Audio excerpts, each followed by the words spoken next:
Extensive scientific research has demonstrated that on an average day in June, the average human brain is capable of remembering at most one thought from a commencement speech.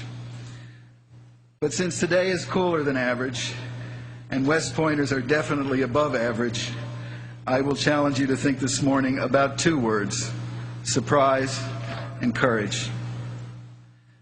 This year marks the 60th anniversary of a military disaster whose name has become synonymous with surprise: the attack on Pearl Harbor.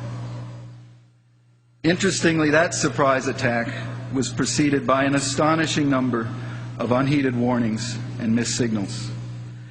Intelligence reports warned of a surprise move in any direction, but this made the Army commander in Honolulu think of sabotage, not attack.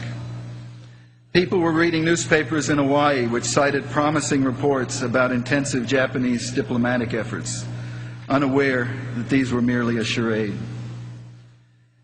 An ultra-secret code-breaking operation, one of the most remarkable achievements in American intelligence history, an operation called Magic, had unlocked the most private Japanese communications. But the operation was considered so secret and so vulnerable to compromise that the distribution of its product was restricted to the point that our field commanders didn't make the need-to-know list. And at 7 a.m. on December 7th, at Opana Radar Station, two privates detected what they called something completely out of the ordinary. In fact, it was so out of the ordinary that the inexperienced watch officer assumed it must be friendly airplanes and told them just forget about it. Yet military history is full of surprises, even if few are as dramatic or as memorable as Pearl Harbor. Surprise happens so often that it's surprising that we're still surprised by it. Very few of these surprises are the product of simple blindness or simple stupidity.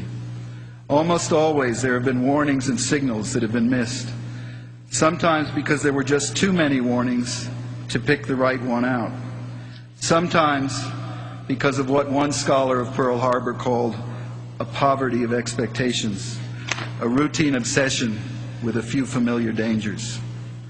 This expectation of the familiar has gotten whole governments, sometimes whole societies, into trouble. At the beginning of the last century, the British economist Norman Angell published a runaway bestseller that must have drawn the attention of professors and cadets of West Point at that time. Angell argued that the idea that nations could profit from war was obsolete, that it had become, as he titled his book, The Great Illusion. International finance, he argued, had become so interdependent and so interwoven with trade and industry that it had rendered war unprofitable.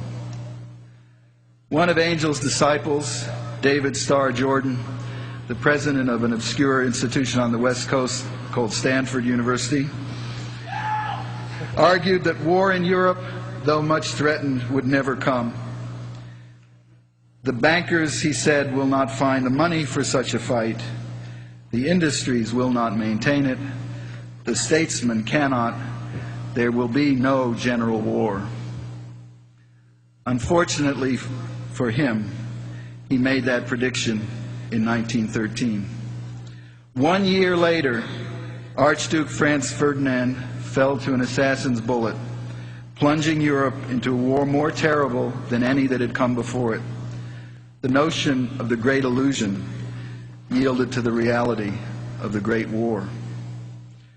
100 years later, we live, once again, in a time of great hopes for world peace and prosperity.